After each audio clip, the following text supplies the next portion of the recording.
صاحب العصر والزمان بذكرى استشهاد الإمام الكاظم عليه السلام.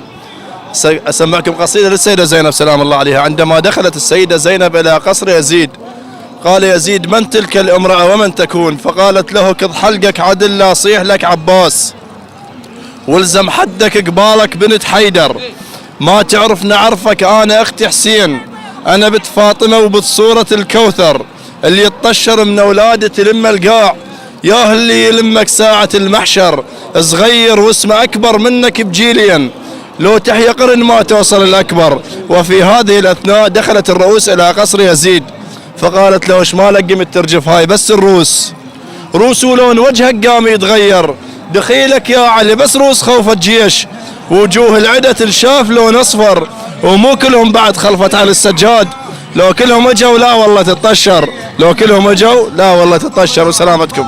لسانك والله. الشاعر رسول عامر.